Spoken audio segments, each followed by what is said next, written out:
Mohandas Karamchand Gandhi, 2 October 1869, 30 January 1948, was an Indian lawyer, anti-colonial nationalist, and political ethicist who employed nonviolent resistance to lead the successful campaign for India's independence from British rule.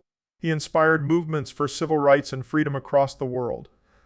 The honorific Mahatma Sanskrit, great-souled venerable, first applied to him in South Africa in 1914, is now used throughout the world. Born and raised in a Hindu family in coastal Gujarat, Gandhi trained in the law at the Inner Temple, London, and was called to the bar at age 22 in June 1891. After 2 uncertain years in India, where he was unable to start a successful law practice, he moved to South Africa in 1893 to represent an Indian merchant in a lawsuit. He went on to live in South Africa for 21 years. It was here that Gandhi raised a family and first employed nonviolent resistance in a campaign for civil rights. In 1915, age 45, he returned to India and soon set about organizing peasants, farmers, and urban laborers to protest against excessive land tax and discrimination. Assuming leadership of the Indian National Congress in 1921, Gandhi led nationwide campaigns for easing poverty, expanding women's rights, building religious and ethnic amity, ending untouchability, and above all, achieving Swaraj or self-rule. Gandhi adopted the short dhoti woven with hand-spun yarn as a mark of identification with India's rural poor. He began to live in a self-sufficient residential community, to eat simple food and undertake long fasts as a means of both introspection and political protest. Bringing anti-colonial nationalism to the common Indians, Gandhi led them in challenging the British, imposed salt tax with the 400 km, 250 mile Dandi Salt March in 1930, and in calling for the British to quit India, in 1942. He was imprisoned many times and for many years in both South Africa and India. Gandhi's vision of an independent India based on religious pluralism was challenged in the early 1940s by a Muslim nationalism which demanded a separate homeland for Muslims within British India. In August 1947, Britain granted independence, but the British Indian Empire was partitioned into 2 dominions, a Hindu, majority India, and a Muslim, majority Pakistan. As many displaced Hindus, Muslims, and Sikhs made their way to their new lands, religious violence broke out, especially in the Punjab and Bengal. Abstaining from the official celebration of independence, Gandhi visited the affected areas, attempting to alleviate distress. In the months following, he undertook several hunger strikes to stop the religious violence. The last of these was begun in Delhi on 12 January 1948, when he was 78. The belief that Gandhi had been too resolute in his defense of both Pakistan and Indian Muslims spread among some Hindus in India. Among these was Nathuram Godse, a militant Hindu nationalist from Pune, Western India, who assassinated Gandhi by firing 3 bullets into his chest at an interfaith prayer meeting in Delhi on 30 January 1948. Gandhi's birthday, 2 October, is commemorated in India as Gandhi Jayanti, a national holiday, and worldwide as the International Day of Nonviolence. Gandhi is considered to be the father of the nation in post-colonial India. During India's nationalist movement and in several decades immediately after, he was also commonly called Bapu, Gujarati endearment for father, roughly Papa, Daddy. Mohandas Karamchand Gandhi was born on 2 October 1869 into a Gujarati Hindu Modbainya family in Porbandar, also known as Sudamapuri, a coastal town on the Kathiawar Peninsula, and then part of the small princely state of Porbandar in the Kathiawar Agency of the British Raj. His father, Karamchand Gandhi, 1822-1885, served as the Dewan, chief minister of Porbandar state. His family originated from the then village of Kuchiana in what was then Junagadh state. Although he only had an elementary education and had previously been a clerk in the state administration, Karamchand proved a capable chief minister. During his tenure, he married 4 times. His first 2 wives died young, after each had given birth to a daughter, and his 3rd marriage was childless. In 1857, he sought his 3rd wife's permission to remarry.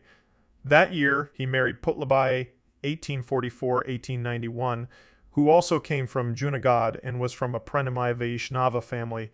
Karamchand and Putlabai had 3 children over the ensuing decade. A son, Laxmidas Chi, 1860-1914. A daughter, Raliat Behen, 1862-1960. And another son, Kersandas C. 1866-1913. On 2 October 1869, Putlabai gave birth to her last child, Mohandas, in a dark, windowless ground floor room of the Gandhi family residence in Porbandar city. As a child, Gandhi was described by his sister Raliat as restless as Mercury, either playing or roaming about. One of his favorite pastimes was twisting dogs' ears. The Indian classics, especially the stories of Shravana and King Harishchandra, had a great impact on Gandhi in his childhood. In his autobiography, he states that they left an indelible impression on his mind. He writes, "It haunted me, and I must have acted Harishchandra to myself times without number." Gandhi's early self-identification with truth and love as supreme values is traceable to these epic characters. The family's religious background was eclectic. Gandhi's father Karamchand was Hindu and his mother Putlabai was from a Pranamaya Vaishnava Hindu family. Gandhi's father was of Modbaniya caste in the Varna of Vaishya.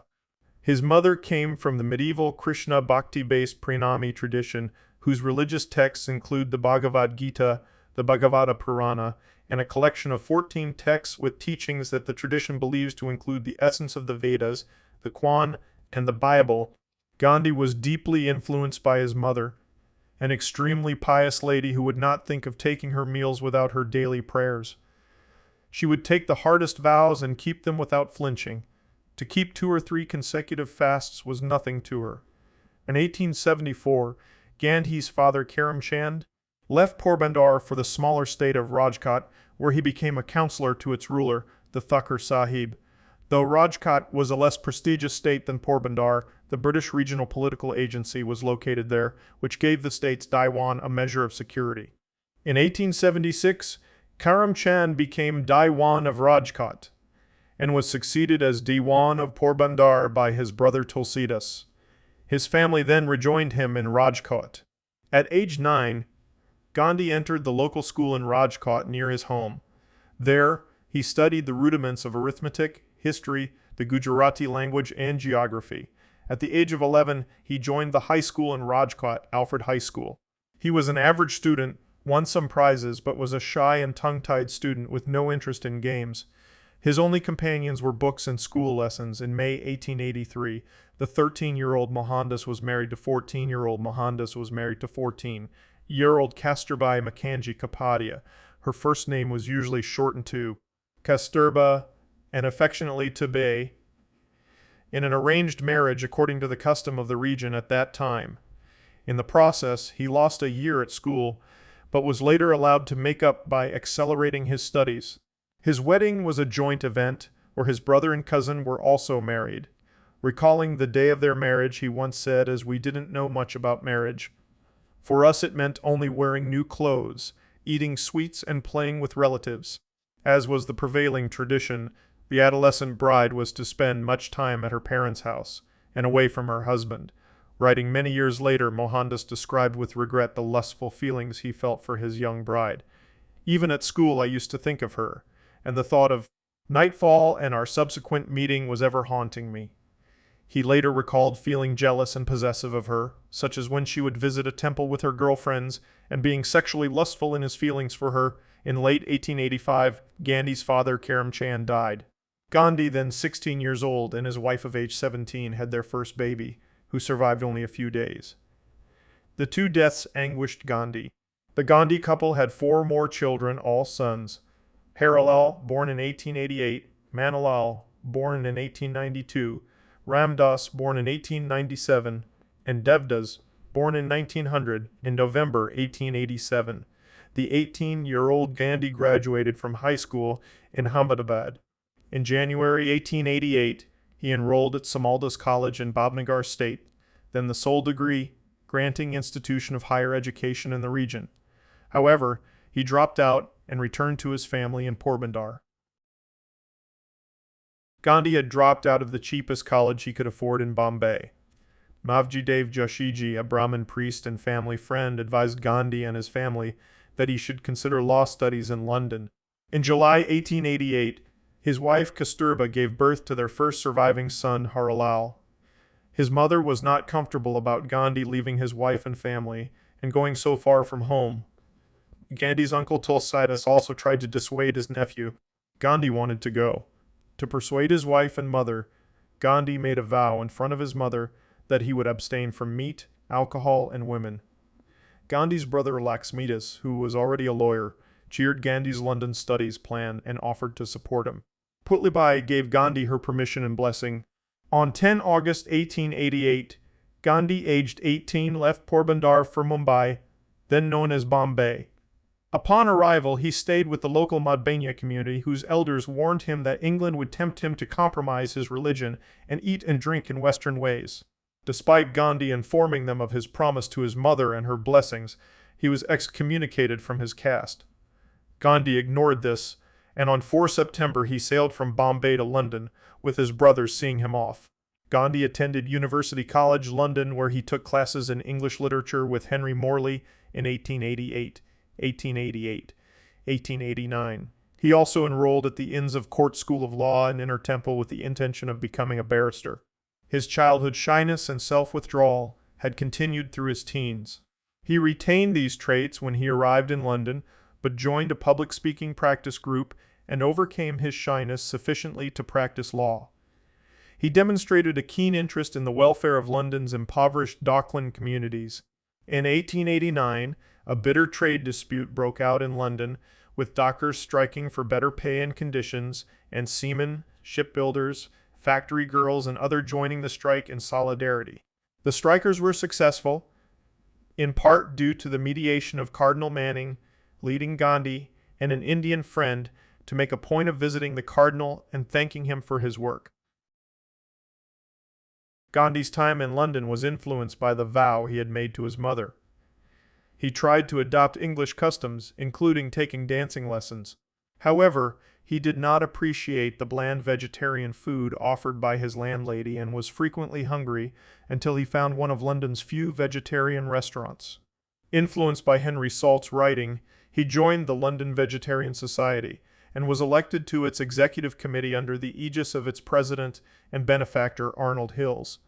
An achievement while on the committee was the establishment of a Bayswater chapter. Some of the vegetarians he met were members of the Theosophical Society, which had been founded in 1875 to further universal brotherhood, and which was devoted to the study of Buddhist and Hindu literature. They encouraged Gandhi to join them in reading the Bhagavad Gita both in translation as well as in the original. Gandhi had a friendly and productive relationship with Hills, but the two men took a different view on the continued LAV's membership of fellow committee member Thomas Allinson. Their disagreement is the first known example of Gandhi challenging authority despite his shyness and temperamental disinclination towards confrontation. Allinson had been promoting newly available birth control methods, but Hills disapproved of these, believing they undermined public morality. He believed vegetarianism to be a moral movement, and that Allinson should therefore no longer remain a member of the LES. Gandhi shared Hills' views on the dangers of birth control, but defended Allinson's right to differ. It would have been hard for Gandhi to challenge Hills. Hills was 12 years his senior and, unlike Gandhi, highly eloquent. He bankrolled the LEVS and was a captain of industry with his Thames Iron Works company employing more than 6,000 people in the East End of London. He was also a highly accomplished sportsman who later founded the football club West Ham United. In his 1927 autobiography, Vol. I, Gandhi wrote, "The question deeply interested me. I had a high regard for Mr. Hills and his generosity, but I thought it was quite improper to exclude a man from a vegetarian society simply because he refused to regard Puritan morals as one of the objects of the society." A motion to remove Allinson was raised and was debated and voted on by the committee. Gandhi's shyness was an obstacle to his defense of Allinson at the committee meeting.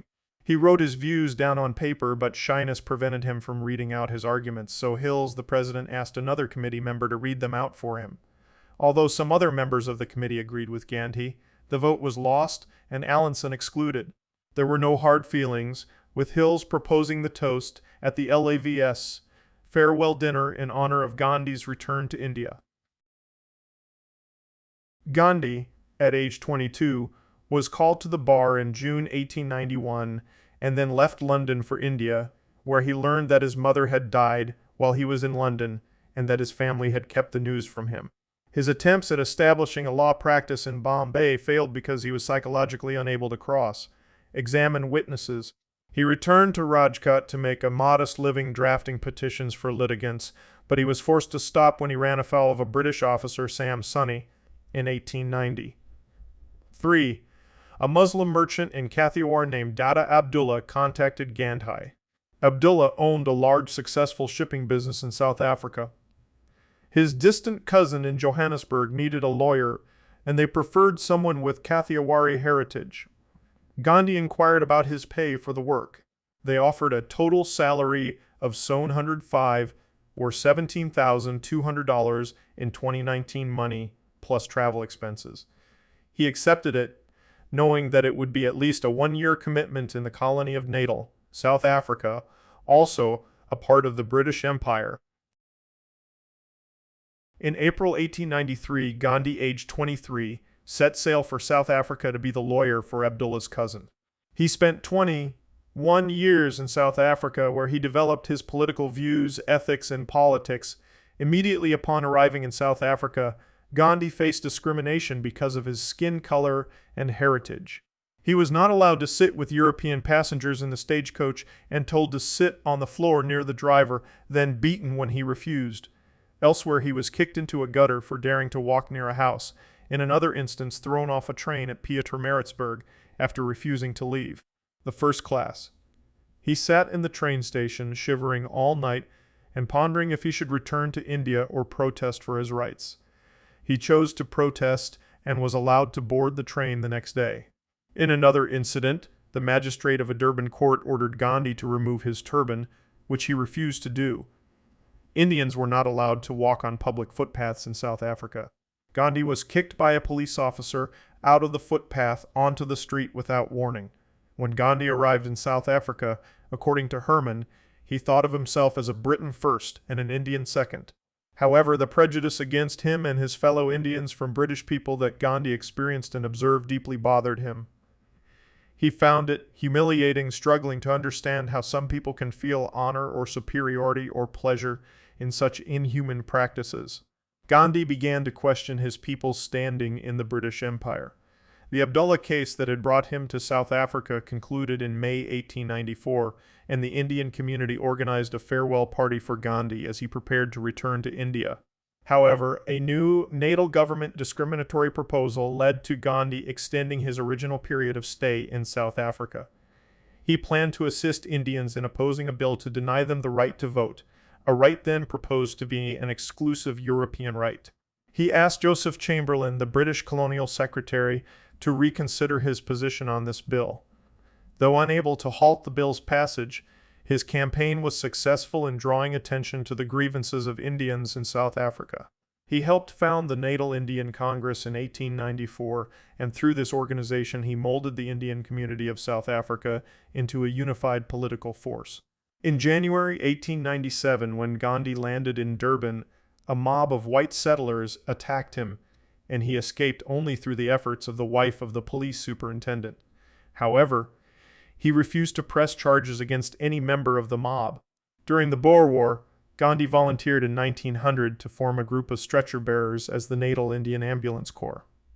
According to Arthur Herman, Gandhi wanted to disprove the British colonial stereotype that Hindus were not fit for manly activities involving danger and exertion, unlike the Muslim martial races. Gandhi raised 1,100 Indian volunteers to support British combat troops against the Boers. They were trained and medically certified to serve on the front lines. They were auxiliaries at the Battle of Colenso to a white volunteer ambulance corps. At the Battle of Spion Kop, Gandhi and his bearers moved to the front line and had to carry wounded soldiers for miles to a field hospital because the terrain was too rough for the ambulances. Gandhi and 37 other Indians received the Queen's South Africa Medal. In 1906, the Transvaal government promulgated a new act compelling registration of the colony's Indian and Chinese populations. At a mass protest meeting held in Johannesburg on 11 September that year, Gandhi adopted his still-evolving methodology of Satyagraha, devotion to the truth, or nonviolent protest, for the first time. According to Anthony Perel, Gandhi was also influenced by the Tamil moral text Tirukkural after Leo Tolstoy mentioned it in their correspondence that began with a letter to a Hindu. Gandhi urged Indians to defy the new law and to suffer the punishments for doing so. Gandhi's ideas of protest, persuasion skills, and public relations had emerged. He took these back to India in 1915. Gandhi focused his attention on Indians and Africans while he was in South Africa. He initially was not interested in politics. This changed, however, after he was discriminated against and bullied, such as by being thrown out of a train coach because of his skin color by a white train official. After several such incidents with whites in South Africa, Gandhi's thinking and focus changed, and he felt he must resist this and fight for rights. He entered politics by forming the Natal Indian Congress. According to Ashwin Desai and Ghulam Vahed, Gandhi's views on racism are contentious in some cases, but that changed afterward. Gandhi suffered persecution from the beginning in South Africa.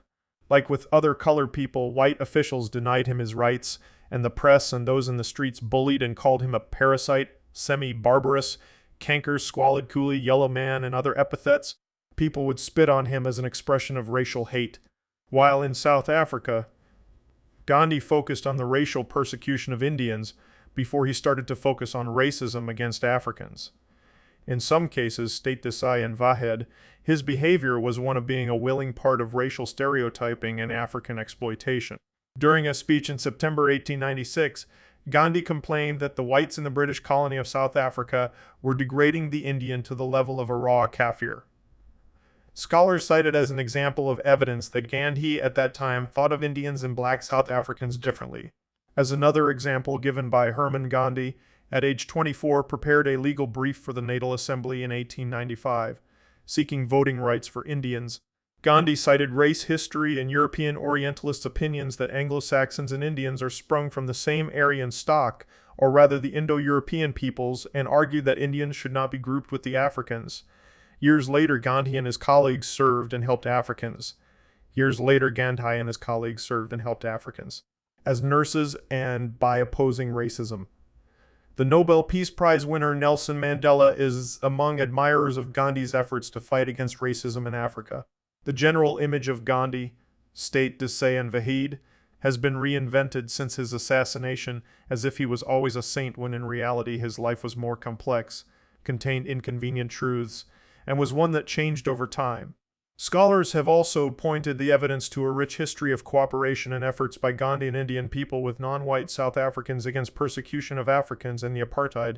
In 1906, when the Bambatha Rebellion broke out in the colony of Natal, then 36-year-old Gandhi, despite sympathizing with the Zulu rebels, encouraged Indian South Africans to form a volunteer stretcher-bearer unit. Writing in the Indian Opinion, Gandhi argued that military service would be beneficial to the Indian community and claimed it would give them health and happiness. Gandhi eventually led a volunteer mixed unit of Indian and African stretcher bearers to treat wounded combatants during the suppression of the rebellion. The medical unit commanded by Gandhi operated for less than 2 months before being disbanded. After the suppression of the rebellion, the colonial establishment showed no interest in extending to the Indian community the civil rights granted to white South Africans. This led Gandhi to becoming disillusioned with the empire and aroused a spiritual awakening with him. Historian Arthur L. Herman wrote that his African experience was a part of his great disillusionment with the West, transforming him into an uncompromising non-cooperator. By 1910, Gandhi's newspaper Indian Opinion was covering reports on discrimination against Africans by the colonial regime. Gandhi remarked that the Africans alone are the original inhabitants of the land. The whites, on the other hand, have occupied the land forcibly and appropriated it to themselves. In 1910, Gandhi established, with the help of his friend Herman Kallenbach, an idealistic community they named Tolstoy Farm near Johannesburg. There he nurtured his policy of peaceful resistance. In the years after black South Africans gained the right to vote in South Africa, 1994, Gandhi was proclaimed a national hero with numerous monuments. At the request of Gopal Krishna Gokhale, conveyed to him by C.F. Andrews, Gandhi returned to India in 1915. He brought an international reputation as a leading Indian nationalist, theorist, and community organizer. Gandhi joined the Indian National Congress and was introduced to Indian issues, politics, and the Indian people primarily by Gokhale. Gokhale was a key leader of the Congress Party, best known for his restraint and moderation and his insistence on working inside the system. Gandhi took Gokhale's liberal approach based on British Whiggish traditions and transformed it to make it look Indian. Gandhi took leadership of the Congress in 1920 and began escalating demands until on 26 January 1930, the Indian National Congress declared the independence of India. The British did not recognize the declaration, but negotiations ensued, with the Congress taking a role in provincial government in the late 1930s. Gandhi and the Congress withdrew their support of the Raj when the Viceroy declared war on Germany in September 1939 without consultation. Tensions escalated until Gandhi demanded immediate independence in 1942, and the British responded by imprisoning him and tens of thousands of Congress leaders. Meanwhile, the Muslim League did cooperate with Britain and moved, against Gandhi's strong opposition, to demands for a totally separate Muslim state of Pakistan. In August 1947, the British partitioned the land, with India and Pakistan each achieving independence on terms that Gandhi disapproved. In April 1918, during the latter part of World War I, the Viceroy invited Gandhi to a war conference in Delhi. Gandhi agreed to actively recruit Indians for the war effort. In contrast to the Zulu War of 1906 and the outbreak of World War I in 1914, when he recruited volunteers for the ambulance corps, this time Gandhi attempted to recruit combatants. In a June 1918 leaflet entitled Appeal for Enlistment, Gandhi wrote, "To bring about such a state of things, we should have the ability to defend ourselves, that is, the ability to bear arms and to use them. If we want to learn the use of arms with the greatest possible dispatch, it is our duty to enlist ourselves in the army." He did, however, stipulate in a letter to the Viceroy's private secretary that he personally will not kill or injure anybody, friend or foe. Gandhi's war recruitment campaign brought into question his consistency on nonviolence. Gandhi's private secretary noted that the question of the consistency between his creed of ahimsa, nonviolence, and his recruiting campaign was raised not only then but has been discussed ever since. Gandhi's first major achievement came in 1917 with the Champaran agitation in Bihar. The Champaran agitation pitted the local peasantry against largely Anglo-Indian plantation owners who were backed by the local administration. The peasants were forced to grow indigo, Indigofera spe, a cash crop for indigo dye, whose demand had been declining over 2 decades, and were forced to sell their crops to the planters at a fixed price. Unhappy with this, the peasantry appealed to Gandhi at his ashram in Ahmedabad. Pursuing a strategy of nonviolent protest, Gandhi took the administration by surprise and won concessions from the authorities. In 1918, Kheda was hit by floods and famine, and the peasantry was demanding relief from taxes. Gandhi moved his headquarters to Nadiad, organizing scores of supporters and fresh volunteers from the region, the most notable being Vallabhbhai Patel. Using non-cooperation as a technique, Gandhi initiated a signature campaign where peasants pledged non-payment of revenue even under the threat of confiscation of land. A social boycott of Mamlatars and Talatars, revenue officials within the district, accompanied the agitation. Gandhi worked hard to win public support for the agitation across the country. For 5 months, the administration refused, but by the end of May 1918, the government gave way on important provisions and relaxed the conditions of payment of revenue tax until the famine ended. In Kheda, Vallabhbhai Patel represented the farmers in negotiations with the British, who suspended revenue collection and released all the prisoners. In 1919, following World War I, Gandhi, age 49, sought political cooperation from Muslims in his fight against British imperialism by supporting the Ottoman Empire that had been defeated in the World War. Before this initiative of Gandhi, communal disputes and religious riots between Hindus and Muslims were common in British India, such as the riots of 1917-18. Gandhi had already supported the British Crown with resources and by recruiting Indian soldiers to fight the war in Europe on the British side. This effort of Gandhi was in part motivated by the British promise to reciprocate the help with Swaraj, self-government, to Indians after the end of World War I. The British government, instead of self-government, had offered minor reforms instead, disappointing Gandhi. Gandhi announced his Satyagraha, civil disobedience, intentions. The British colonial officials made their counter-move by passing the Rowlatt Act to block Gandhi's movement. The act allowed the British government to treat civil disobedience participants as criminals and gave it the legal basis to arrest anyone for preventive indefinite detention, incarceration without judicial review, or any need for a trial. Gandhi felt that Hindu-Muslim cooperation was necessary for political progress against the British. He leveraged the Khilafat movement, wherein Sunni Muslims in India, their leaders such as the sultans of princely states in India and Ali brothers, championed the Turkish Caliph as a solidarity symbol of Sunni Islamic community, Ummah. They saw the Caliph as their means to support Islam and the Islamic law after the defeat of Ottoman Empire in World War I. Gandhi's support to the Khilafat movement led to mixed results. It initially led to a strong Muslim support for Gandhi.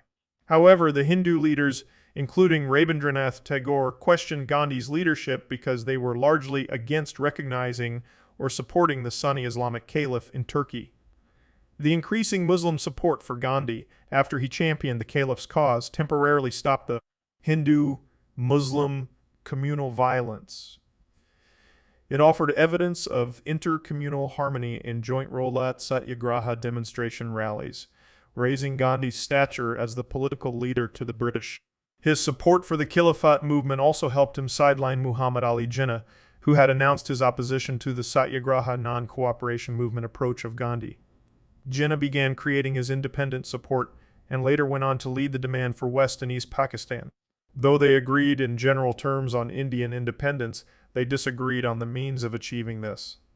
Jinnah was mainly interested in dealing with the British via constitutional negotiation, rather than attempting to agitate the masses. By the end of 1920. 2. The Khilafat movement had collapsed. Turkey's Ataturk had ended the Caliphate. Khilafat movement ended, and Muslim support for Gandhi largely evaporated. Muslim leaders and delegates abandoned Gandhi and his Congress. Hindu-Muslim communal conflicts reignited. Deadly religious riots reappeared in numerous cities, with 91 in United Provinces of Agra now alone. With his book Hind Swaraj in 1909, Gandhi, aged 40, declared that British rule was established in India with the cooperation of Indians and had survived only because of this cooperation. If Indians refused to cooperate, British rule would collapse and Swaraj, Indian independence, would come. In February 1919, Gandhi cautioned the Viceroy of India with a cable communication that if the British were to pass the Rowlatt Act, he would appeal to Indians to start civil disobedience. The British government ignored him and passed the law, stating it would not yield to threats. The Satyagraha civil disobedience followed, with people assembling to protest the Rowlatt Act. On 30 March 1919, British law officers opened fire on an assembly of unarmed people, peacefully gathered, participating in Satyagraha in Delhi. People rioted in retaliation. On 6 April 1919, a Hindu festival day, he asked a crowd to remember not to injure or kill British people, but to express their frustration with peace, to boycott British goods and burn any British clothing they owned. He emphasized the use of nonviolence to the British and towards each other, even if the other side used violence. Communities across India announced plans to gather in greater numbers to protest. Government warned him to not enter Delhi. Gandhi defied the order. On 9 April, Gandhi was arrested. People rioted. On 13 April 1919, people including women with children gathered in an Amritsar park, and British Indian Army officer Reginald Dyer surrounded them and ordered troops under his command to fire on them. The resulting Jallianwala Bagh massacre, or Amritsar massacre, of hundreds of Sikh and Hindu civilians enraged the subcontinent, but was supported by some Britons and parts of the British media as a necessary response. Gandhi in Ahmedabad, on the day after the massacre in Amritsar, did not criticize the British and instead criticized his fellow countrymen for not exclusively using love to deal with the hate of the British government. Gandhi demanded that the Indian people stop all violence, stop all property destruction, and went on fast to death to pressure Indians to stop their rioting. The massacre and Gandhi's nonviolent response to it moved many, but also made some Sikhs and Hindus upset that Dyer was getting away with murder. Investigation committees were formed by the British, which Gandhi asked Indians to boycott. The unfolding events, the massacre, and the British response led Gandhi to the belief that Indians will never get a fair, equal treatment under British rulers, and he shifted his attention to Swaraj and political independence for India. In 1921, Gandhi was the leader of the Indian National Congress. He reorganized the Congress. With Congress now behind him and Muslim support triggered by his backing the Khilafat movement to restore the Caliph in Turkey, Gandhi had the political support and the attention of the British Raj. Gandhi expanded his non-violent, non-cooperation platform to include the Swadeshi policy, the boycott of foreign-made goods, especially British goods. Linked to this was his advocacy that khadi, homespun cloth, be worn by all Indians instead of British-made textiles. Gandhi exhorted Indian men and women, rich or poor, to spend time each day spinning khadi in support of the independence movement. In addition to boycotting British products, Gandhi urged the people to boycott British institutions and law courts, to resign from government employment, and to forsake British titles and honors. Gandhi thus began his journey aimed at crippling the British India government economically, politically, and administratively. The appeal of non-cooperation grew. Its social popularity drew participation from all strata of Indian society. Gandhi was arrested on 10 March 1922, tried for sedition, and sentenced to 6 years imprisonment. He began his sentence on 18 March 1922. With Gandhi isolated in prison, the Indian National Congress split into two factions, one led by Chittaranjan Das and Motilal Nehru favoring party participation in the legislatures, and the other led by Chakravarti Rajapalachari and Sardar Vallabhbhai Patel, opposing this move. Furthermore, cooperation among Hindus and Muslims ended as Khilafat movement collapsed with the rise of Ataturk in Turkey. Muslim leaders left the Congress and began forming Muslim organizations.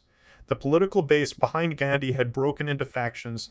Gandhi was released in February 1924 for an appendicitis operation, having served only 2 years.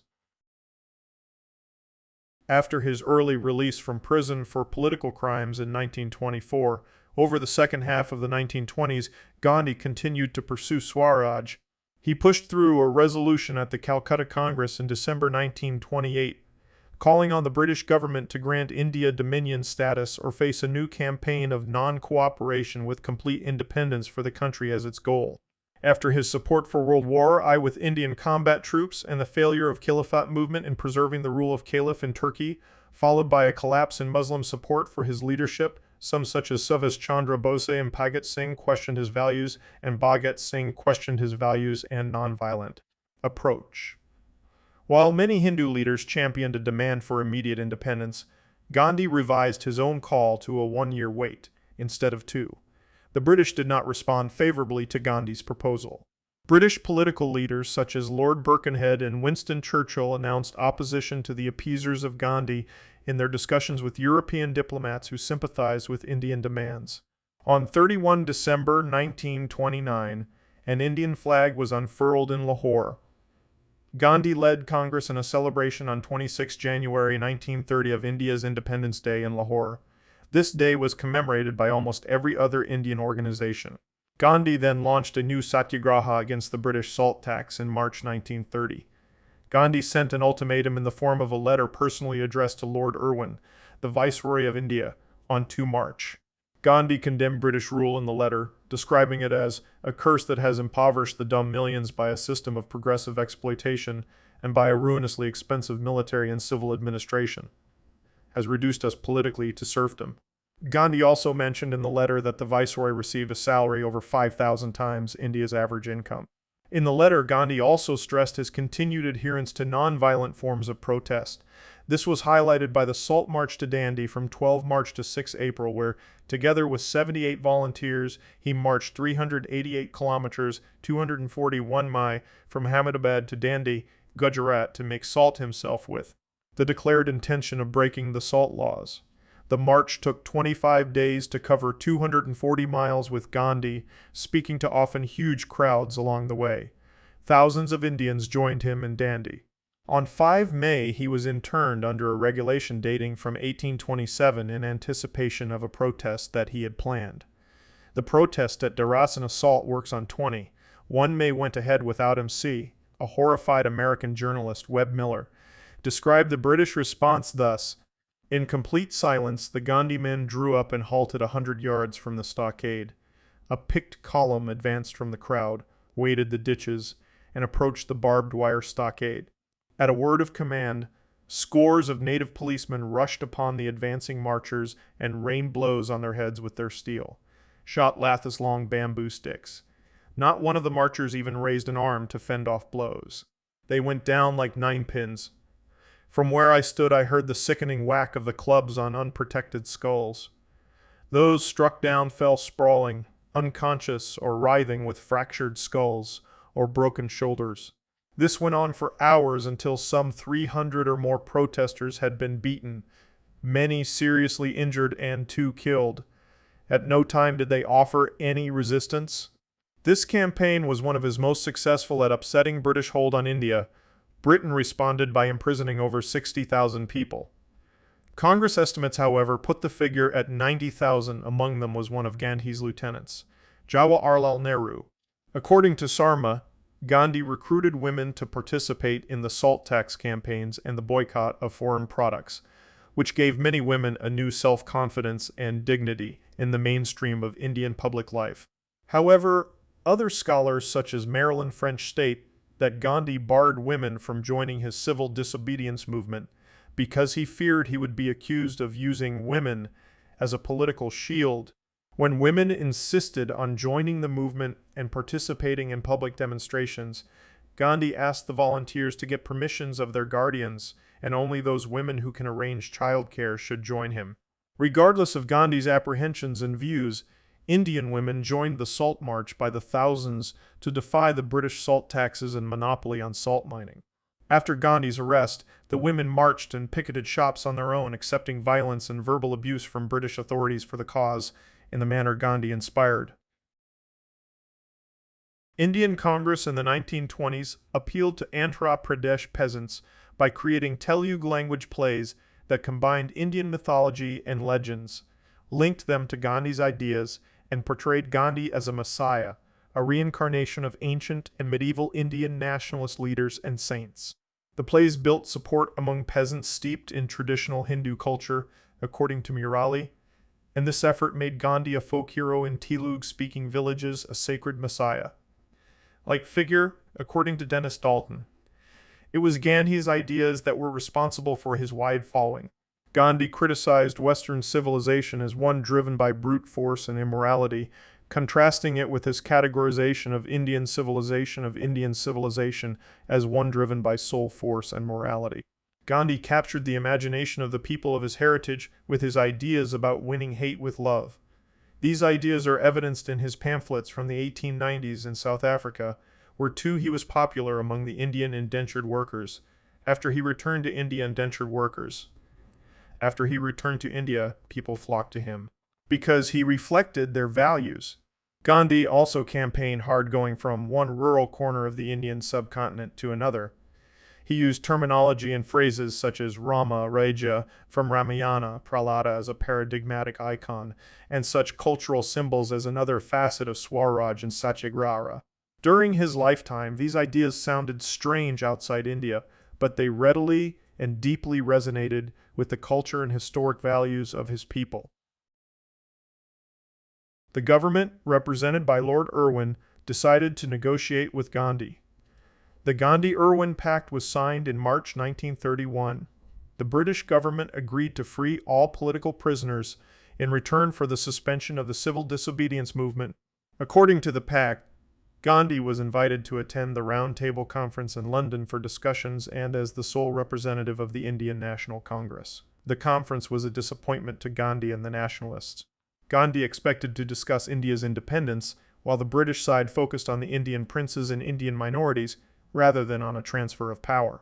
Lord Irwin's successor, Lord Willingdon, took a hard line against India as an independent nation, began a new campaign of controlling and subduing the nationalist movement. Gandhi was again arrested, and the government tried and failed to negate his influence by completely isolating him from his followers.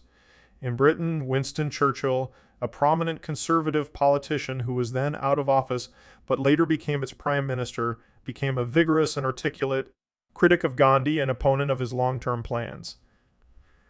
Churchill often ridiculed Gandhi, saying in a widely reported 1931 speech, "It is alarming and also nauseating to see Mr. Gandhi, a seditious Middle Temple lawyer now posing as a fakir of a type well known in the East, striding half-naked up the steps of the vice-regal palace, parley on equal terms with the representative of the king, emperor." Churchill's bitterness against Gandhi grew in the 1930s. He called Gandhi as the one who was seditious in aim, whose evil genius and multiform menace was attacking the British Empire. Churchill called him a dictator, a Hindu Mussolini, fomenting a race war, trying to replace the Raj with Brahmin cronies, playing on the ignorance of Indian masses, all for selfish gain. Churchill attempted to isolate Gandhi, and his criticism of Gandhi was widely covered by European and American press. It gained Churchill's sympathetic support, but it also increased support for Gandhi among Europeans. The developments heightened Churchill's anxiety that the British themselves would give up out of pacifism and misplaced conscience. During the discussions between Gandhi and the British government over 1931-32 at the Round Table conferences, Gandhi, now aged about 62, sought constitutional reforms as a preparation to the end of colonial British rule and begin the self-rule by Indians. The British side sought reforms that would keep the Indian subcontinent as a colony. The British negotiators proposed constitutional reforms on a British Dominion model that established separate electorates based on religious and social divisions. The British questioned the Congress Party and Gandhi's authority to speak for all of India. They invited Indian religious leaders such as Muslims and Sikhs to press their demands along religious lines, as well as B.R. Ambedkar as the representative leader of the Untouchables. Gandhi vehemently opposed a constitution that enshrined rights or representations based on communal divisions, because he feared that it would not bring people together but divide them, perpetuate their status, and divert the attention from India's struggle to end the colonial rule. The Second Round Table Conference was the only time he left India between 1914 and his death in 1948. He declined the government's offer of accommodation in an expensive West End hotel, preferring to stay in the East End to live among working-class people, as he did in India. He based himself in a small cell bedroom at Kingsley Hall for the 3-month duration of his stay and was enthusiastically received by East Enders. During this time, he renewed his links with the British vegetarian movement. After Gandhi returned from the Second Round Table Conference, he started a new Satyagraha. He was arrested and imprisoned at the Yerwada jail, Pune. While he was in prison, the British government enacted a new law that granted untouchables a separate electorate. It came to be known as the Communal Award. In protest, Gandhi started a fast, unto death, while he was held in prison. The resulting public outcry forced the government, in consultations with Ambedkar, to replace the Communal Award with a compromise Pune Pact. In 1934, Gandhi resigned from Congress Party membership. He did not disagree with the party's position, but felt that if he resigned, his popularity with Indians would cease to stifle the party's membership, which actually varied, including communists, socialists, trade unionists, students, religious conservatives, and those with pro-business convictions, and that these various voices would get a chance to make themselves heard. Gandhi also wanted to avoid being a target for Rajah propaganda by leading a party that had temporarily accepted political accommodation with the Rajah. Gandhi returned to active politics again in 1936 with the Nehru presidency and the Lucknow session of the Congress. Although Gandhi wanted a total focus on the task of winning independence and not speculation about India's future, he did not restrain the Congress from adopting socialism as its goal. Gandhi had a clash with Subhas Chandra Bose, who had been elected president in 1938 and who had previously expressed a lack of faith in nonviolence as a means of protest. Despite Gandhi's opposition, Bose won a second term as Congress president against Gandhi's nominee, Bogaraju Patavi Sitaramaya, but left the Congress when the All India leaders resigned en masse in protest of his abandonment of the principles introduced by Gandhi. Gandhi declared that Sitaramaya's defeat was his defeat. Gandhi opposed providing any help to the British war effort, and he campaigned against any Indian participation in World War II. The British government responded with the arrests of Gandhi and many other Congress leaders and killed over 1,000 Indians who participated in this movement. A number of violent attacks were also carried out by the nationalists against the British government.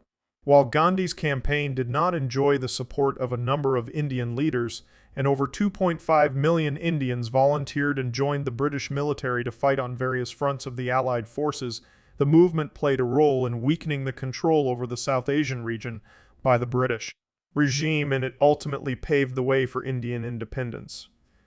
Gandhi's opposition to the Indian participation in World War II was motivated by his belief that India could not be party to a war ostensibly being fought for democratic freedom, while that freedom was denied to India itself. He also condemned Nazism and fascism, a view which won endorsement of other Indian leaders. As the war progressed, Gandhi intensified his demand for independence, calling for the British to quit India in a 1942 speech in Mumbai. This was Gandhi's and the Congress Party's most definitive revolt, aimed at securing the British exit from India. The British government responded quickly to the Quit India speech, and within hours after Gandhi's speech arrested Gandhi and all the members of the Congress Working Committee. His countrymen retaliated the arrest by damaging or burning down hundreds of government-owned railway stations, police stations, and cutting down telegraph wires. In 1942, Gandhi, now nearing age 73, urged his people to completely stop cooperating with the imperial government. In this effort, he urged that they neither kill nor injure British people, but be willing to suffer and die if violence is initiated by the British officials. He clarified that the movement would not be stopped because of any individual acts of violence, saying that the ordered anarchy of the present system of administration was worse than real anarchy. He urged Indians to karo ya maro, do or die, in the cause of their rights and freedoms. Gandhi's arrest lasted 2 years as he was held in the Aga Khan Palace in Pune. During this period, his longtime secretary Mahadev Desai died of a heart attack. His wife Kasturba died after 18 months' imprisonment on 22 February 1944, and Gandhi suffered a severe malaria attack. While in jail, he agreed to an interview with Stuart Gelder, a British journalist.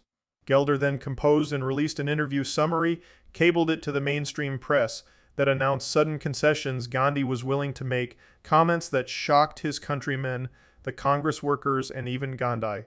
The latter two claimed that it distorted what Gandhi actually said on a range of topics and falsely repudiated the Quit India movement. Gandhi was released before the end of the war on 6 May 1944 because of his failing health and necessary surgery. The Raj did not want him to die in prison and enrage the nation. He came out of detention to an altered political scene. The Muslim League, for example, which a few years earlier had appeared marginal, now occupied the center of the political stage, and the topic of Jinnah's campaign for Pakistan was a major talking point. Gandhi and Jinnah had extensive correspondence, and the two men met several times over a period of 2 weeks in September 1944 at Jinnah's house in Bombay, where Gandhi insisted on a united, religiously plural and independent India, which included Muslims and non-Muslims of the Indian subcontinent coexisting. Jinnah rejected this proposal and insisted instead for partitioning the subcontinent on religious lines to create a separate Muslim homeland, later Pakistan. These discussions continued through 1947. While the leaders of Congress languished in jail, the other parties supported the war and gained organizational strength. Underground publications flailed at the ruthless suppression of Congress, but it had little control over events. At the end of the war, the British gave clear indications that power would be transferred to Indian hands. At this point, Gandhi called off the struggle, and around 100,000 political prisoners were released, including the Congress's leadership.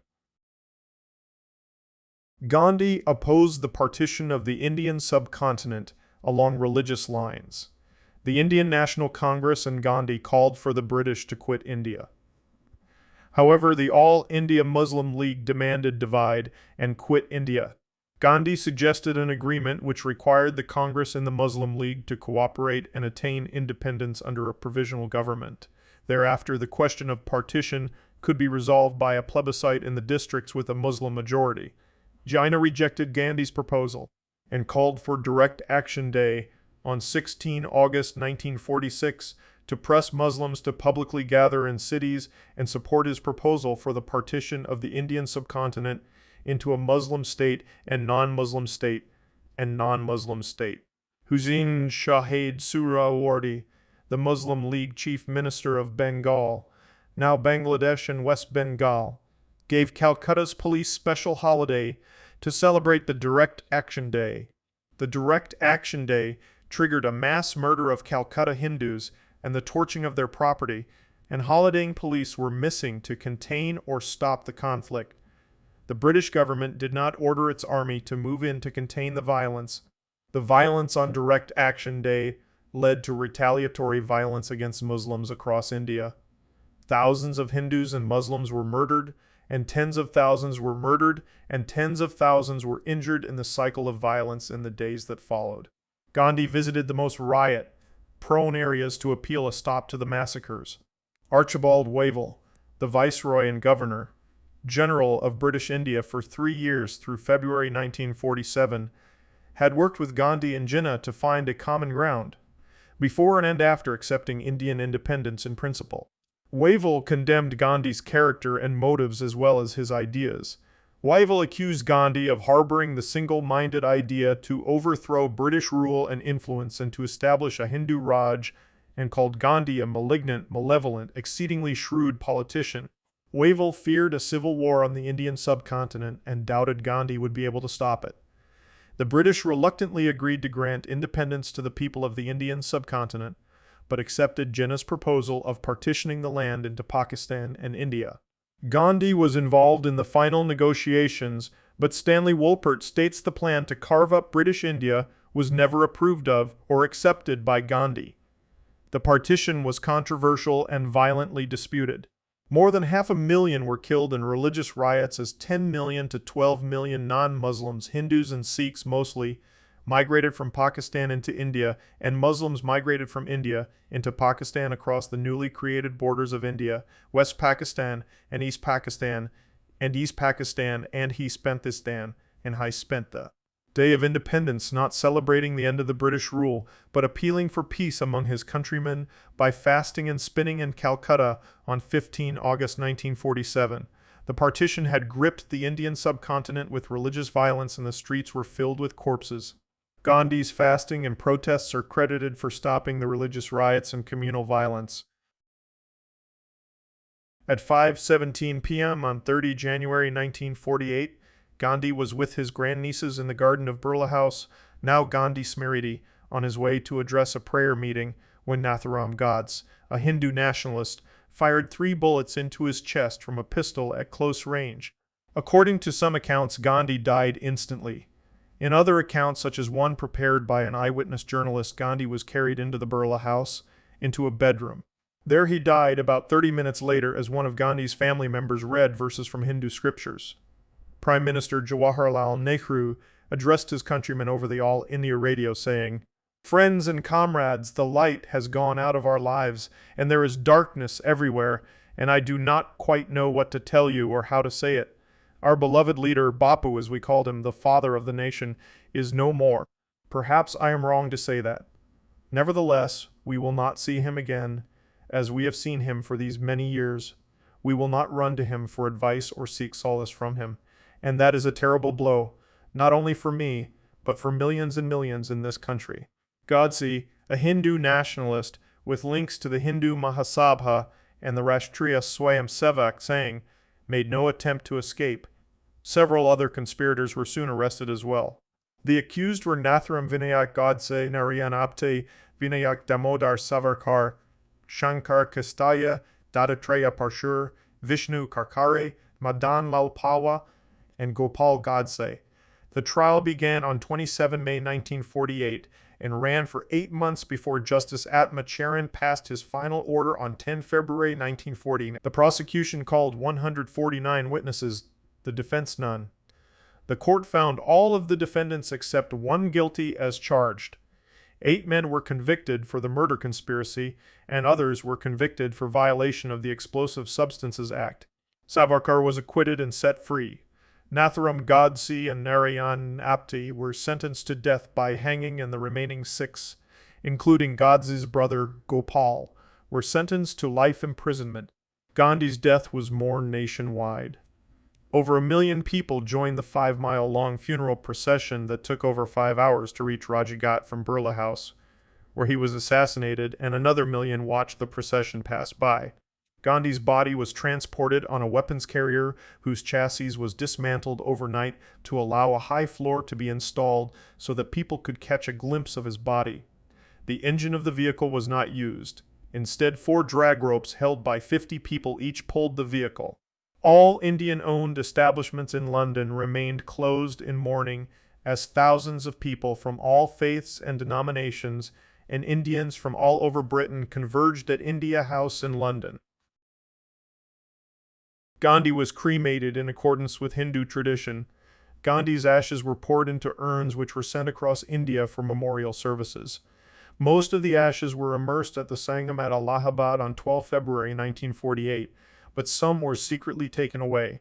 In 1997, Tushar Gandhi immersed the contents of one urn, found in a bank vault and reclaimed through the courts, at the Sangam at Allahabad. Some of Gandhi's ashes were scattered at the source of the Nile River near Jinja, Uganda, and a memorial plaque marks the event.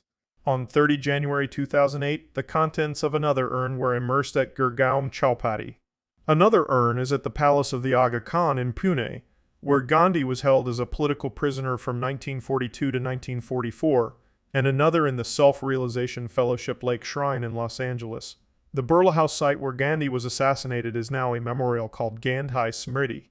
The place near Yamuna River where he was cremated is the Rajghat Memorial in New Delhi, a black marble platform. It bears the epigraph He Rama Devanagari, He Ramor Hey Ram. These are said to be Gandhi's last words after he was shot. Gandhi's statements, letters, and life have attracted much political and scholarly analysis of his principles, practices, and beliefs, including what influenced him. Some writers present him as a paragon of ethical living and pacifism, while others present him as a more complex, contradictory, and evolving character influenced by his culture and circumstances. Gandhi dedicated his life to discovering and pursuing truth, or Satya, and called his movement Satyagraha, which means appeal to, insistence on, or reliance on the truth. The first formulation of the Satyagraha as a political movement and principle occurred in 1920, which he tabled as resolution on non-cooperation in September that year before a session of the Indian Congress.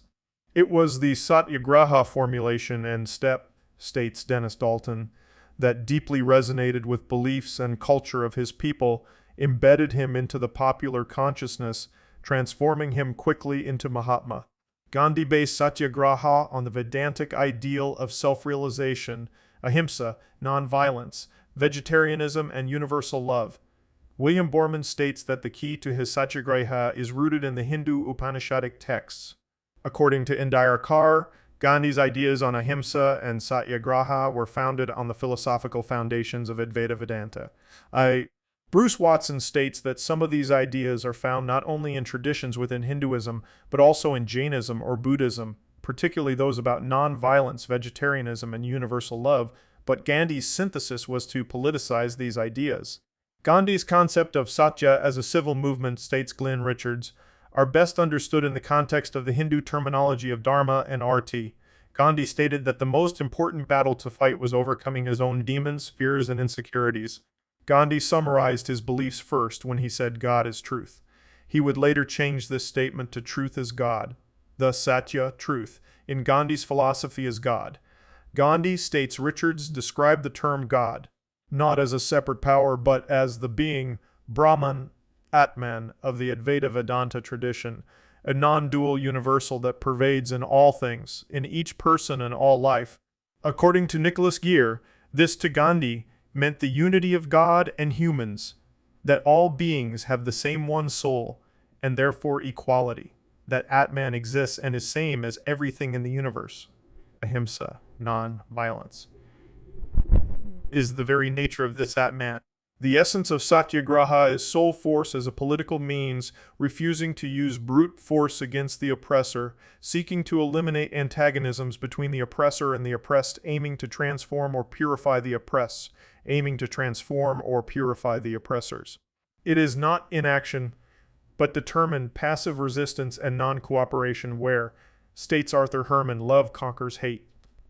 A euphemism sometimes used for Satyagraha is that it is a silent force or a soul force, a term also used by Martin Luther King Jr. during his "I Have a Dream" speech. It arms the individual with moral power rather than physical power. Satyagraha is also termed a universal force, as it essentially makes no distinction between kinsmen and strangers, young and old, man and woman, friend and foe. Gandhi wrote, "There must be no impatience, no barbarity, no insolence, no undue pressure, if we want to cultivate a true spirit of democracy. We cannot afford to be intolerant. Intolerance betrays one of faith in one's cause. Civil disobedience and non-cooperation as practiced under Satyagraha are based on the law of suffering, a doctrine that the endurance of suffering is a means to an end. This end usually implies a moral upliftment or progress of an individual or society. Therefore, non-cooperation in Satyagraha is in fact a means to secure the cooperation of the opponent consistently with truth and justice. While Gandhi's idea of Satyagraha as a political means attracted a widespread following among Indians, the support was not universal. For example, Muslim leaders such as Jinnah opposed the Satyagraha idea, accused Gandhi to be reviving Hinduism through political activism, and began effort to counter Gandhi with Muslim nationalism and a demand for Muslim homeland. The untouchability leader Ambedkar in June 1945, after his decision to convert to Buddhism and the first law and justice minister of modern India, dismissed Gandhi's ideas as loved by blind Hindu devotees, primitive, influenced by spurious brew of Tolstoy and Ruskin, and there is always some simpleton to preach them. Winston Churchill caricatured Gandhi as a cunning huckster seeking selfish gain, an aspiring dictator, and an atavistic spokesman of a pagan Hinduism. Churchill stated that the civil disobedience movement spectacle of Gandhi only increased the danger to which white people their British India are exposed. Although Gandhi was not the originator of the principle of nonviolence, he was the first to apply it in the political field on a large scale. The concept of nonviolence, ahimsa, has a long history in Indian religious thought and is considered the highest dharma, ethical value virtue, a precept to be observed towards all living beings. Sarvbhuta at all times sarvata, in all respects sarvata, in all respects, sarvata, in all respects, sarvatha, in action, words, and thought. Gandhi explains his philosophy and ideas about ahimsa as a political means in his autobiography, The Story of My Experiments with Truth. Even though Gandhi considered non-violence to be infinitely superior to violence, he preferred violence to cowardice. He added that he would rather have India resort to arms in order to defend her honor than that she should, in a cowardly manner, become or remain a helpless witness to her own dishonor. Gandhi was a prolific writer.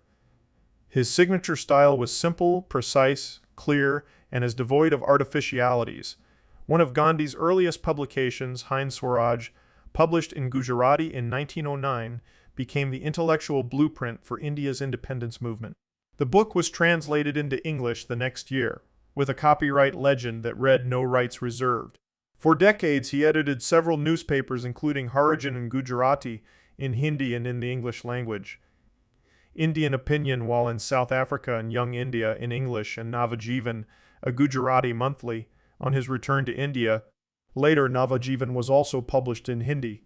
In addition, he wrote letters almost every day to individuals and newspapers. Gandhi also wrote several books, including his autobiography, The Story of My Experiments with Truth, Gujarati Styanaya Priyago Ava Ava, of which he bought the entire first edition to make sure it was reprinted. His other autobiographies included Satyagraha in South Africa, about his struggle there, Hind Swaraj or Indian Home Rule, a political pamphlet, and a paraphrase in Gujarati of John Ruskin's Unto This Last, which was an early critique of political economy. This last essay can be considered his program on economics. He also wrote extensively on vegetarianism, diet and health, religion, social reforms, etc. Gandhi usually wrote in Gujarati, though he also revised the Hindi and English translations of his books. In 1934, he wrote songs from prison while prisoned in Yerrawada jail in Maharashtra. Gandhi's complete works were published by the Indian government under the name The Collected Works of Mahatma Gandhi in the 1960s. The writings comprise about 50,000 pages published in about 100 volumes. In 2000, a revised edition of the complete work sparked a controversy as it contained a large number of errors and omissions. The Indian government later withdrew the revised edition. Gandhi is noted as the greatest figure of the successful Indian independence movement against the British rule. He is also hailed as the greatest figure of modern India. American historian Stanley Wolpert described Gandhi as India's greatest revolutionary nationalist leader and the greatest Indian since the Buddha. In 1999, Gandhi was named Asian of the Century by Asia Week. In a 2000 BBC poll, he was voted as the greatest man of the millennium. The word Mahatma, while often mistaken for Gandhi's given name in the West, is taken from the Sanskrit words Maha, meaning great, and Atma, meaning great, and Atma, meaning soul. He was publicly bestowed with the honorific title Mahatma in July 1914 at farewell meeting in Town Hall, Durban. Rabindranath Tagore is said to have accorded the title to Gandhi by 1915. In his autobiography, Gandhi nevertheless explains that he never valued the title and was often pained by it. Innumerable streets, roads, and localities in India are named after Gandhi.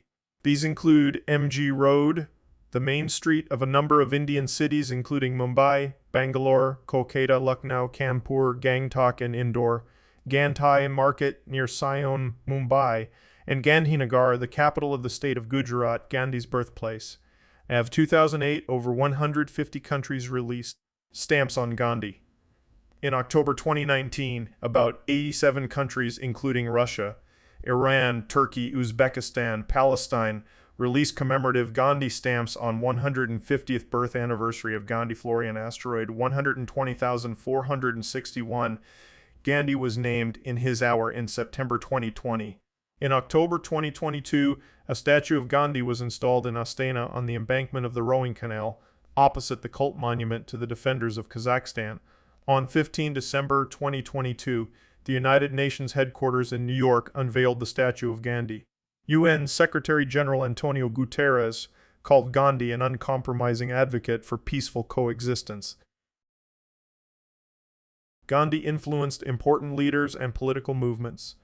Leaders of the civil rights movement in the United States, including Martin Luther King Jr., James Lawson, and James Bevel, drew from the writings of Gandhi in the development of their own theories about nonviolence. King said Christ gave us the goals and Mahatma Gandhi the tactics. King sometimes referred to Gandhi as the Little Brown Saint. Anti-apartheid activist and former president of South Africa, Nelson Mandela, was inspired by Gandhi. Others include Steve Biko, Václav Havel, and Aung San Suu Kyi. In his early years, the former president of South Africa, Nelson Mandela, was a follower of the nonviolent resistance philosophy of Gandhi. Bana and Vahid commented on these events as Gandhi inspired succeeding generations of South African activists seeking to end white rule. This legacy connects him to Nelson Mandela. In a sense, Mandela completed what Gandhi started.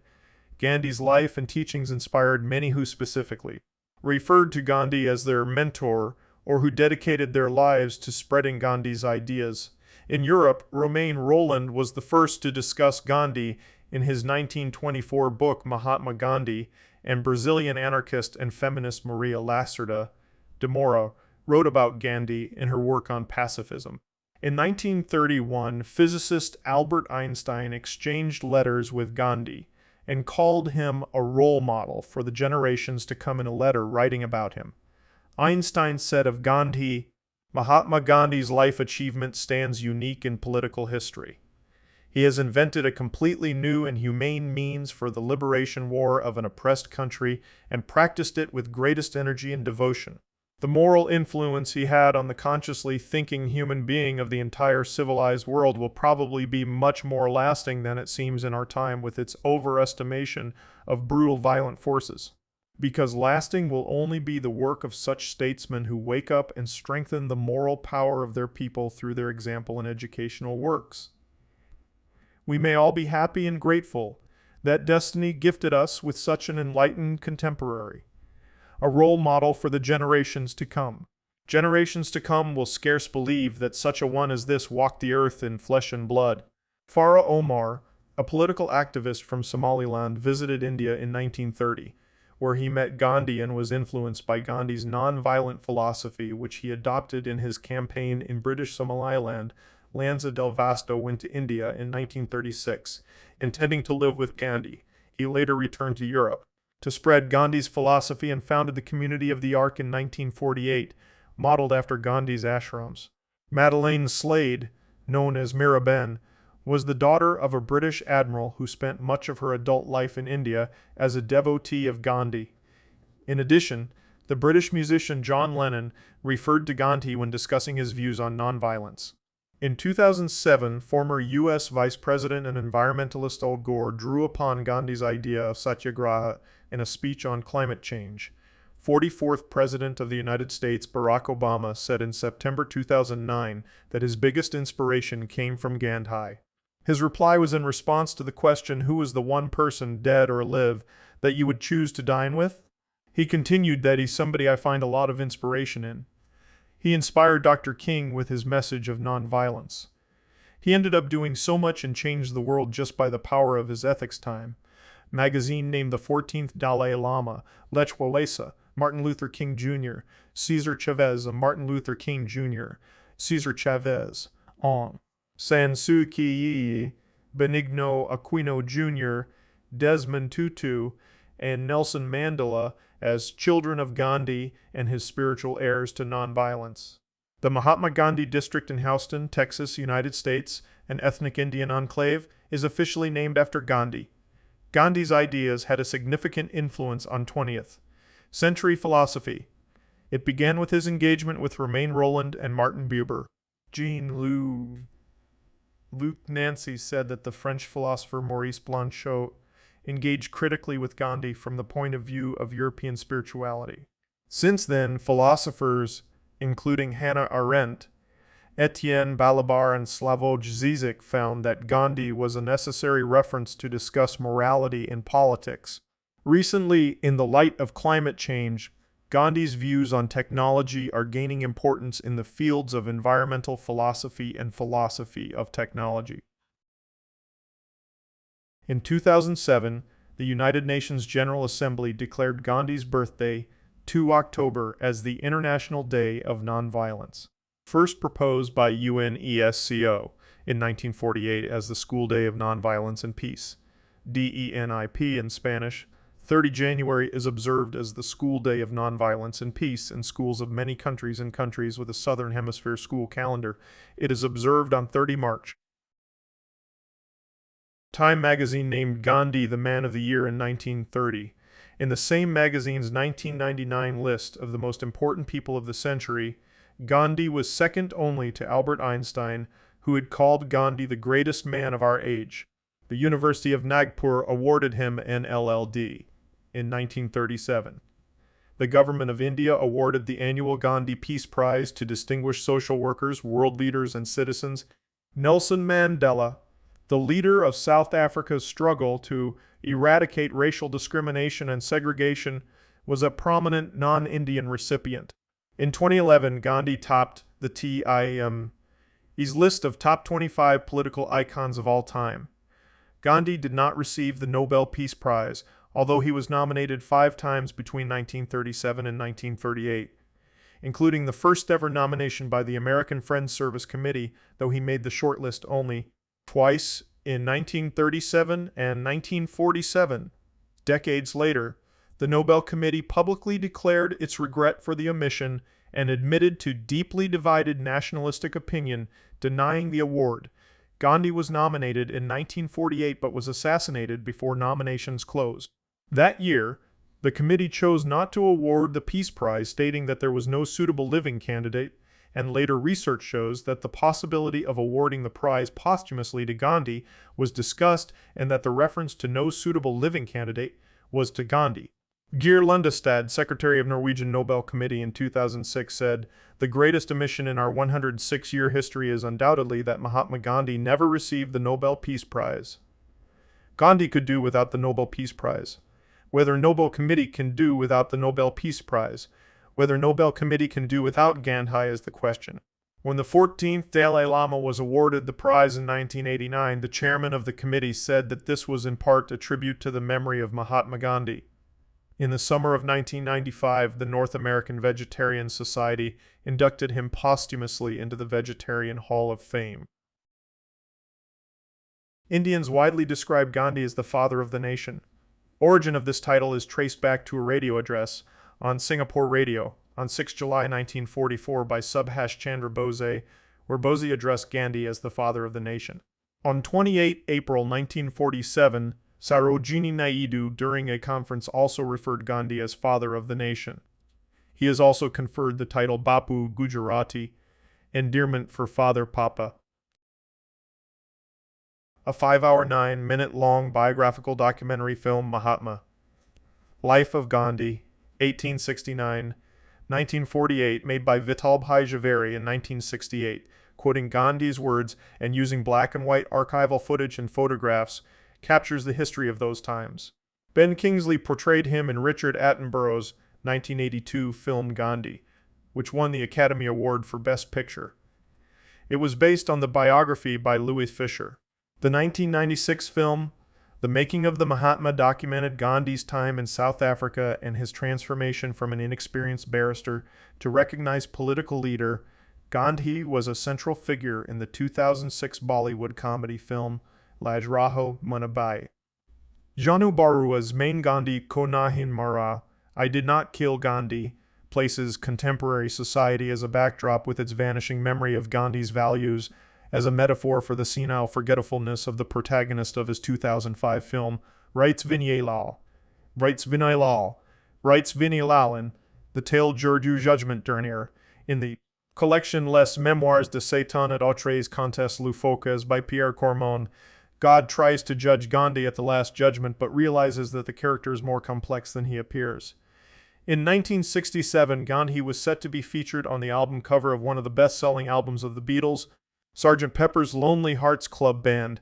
However, this idea was later cancelled due to respect for Gandhi. The 1979 opera Satyagraha by American composer Philip Glass is loosely based on Gandhi's life. The opera's libretto, taken from the Bhagavad Gita, is sung in the original Sanskrit. The 1995 Marathi play Gandhi Virud Gandhi explored the relationship between Gandhi and his son Harilal. The 2007 film Gandhi, My Father, was inspired on the same theme. The 1989 Marathi play Me Nathuram Godse Boltoy and the 1997 Hindi play Gandhi Ambedkar criticized Gandhi and his principles. Several biographers have undertaken the task of describing Gandhi's life. Among them are D. G. Tendulkar with his Mahatma. Life of Mohandas Karamchand Gandhi in 8 volumes. Shama Nahal's Gandhi Quartet, and Pyarelal and Sushila Nayar with their Mahatma Gandhi in 10 volumes. The 2010 biography, Great Soul, Mahatma Gandhi and His Struggle with India, by Joseph Lelyveld, contained controversial material speculating about Gandhi's sexual life. Lelyveld, however, stated that the press coverage grossly distorts the overall message of the book. The 2014 film Welcome Back Gandhi takes a fictionalized look at how Gandhi might react to modern-day India. The 2019 play Bharat Bhagya Vidhata, inspired by Puja Gurudev Sri Rakeshbai and produced by Sanjit Natak Akademi and Srimad Rajchandra Mission Dharampur, takes a look at how Gandhi cultivated the values of truth and nonviolence. Mahatma Gandhi is used by Cole Porter in his lyrics for the song You're the Top, which is included in the 1934 musical Anything Goes. In the song, Porter rhymes Mahatma Gandhi with Napoleon Brandy. India, with its rapid economic modernization and urbanization, has rejected Gandhi's economics but accepted much of his politics and continues to revere his memory. Reporter Jim Yardley notes that modern India is hardly a Gandhian nation if it ever was one. His vision of a village-dominated economy was shunted aside during his lifetime as rural romanticism, and his call for a national ethos of personal austerity and nonviolence has proved antithetical to the goals of an aspiring economic and military power. By contrast, Gandhi is given full credit for India's political identity as a tolerant, secular democracy. Gandhi's birthday, 2 October, is a national holiday in India, Gandhi Jayanti. Gandhi's image also appears on paper currency of all denominations issued by Reserve Bank of India, except for the 1 rupee note. Gandhi's date of death, 30 January, is commemorated as a Martyrs' Day in India. There are 3 temples in India dedicated to Gandhi. One is located at Sambalpur in Odisha, and the second at Nidaghatta village near Kadur in Chikmagalur district of Karnataka, and the third one at Chittyal in the district of Nalgonda, Telangana. The Gandhi Memorial in Kanyakumari resembles central Indian Hindu temples, and the Tamukam or Summer Palace in Madurai now houses the Mahatma Gandhi Museum. Gandhi's children and grandchildren live in India and other countries. Grandson Rajmohan Gandhi is a professor in Illinois and an author of Gandhi's biography titled Mohandas, while another, Taran Gandhi, has authored several authoritative books on his grandfather. Another grandson, Kanu Ramdas Gandhi, the son of Gandhi's third son Ramdas, was found living in an old age home in Delhi despite having taught earlier in the United States.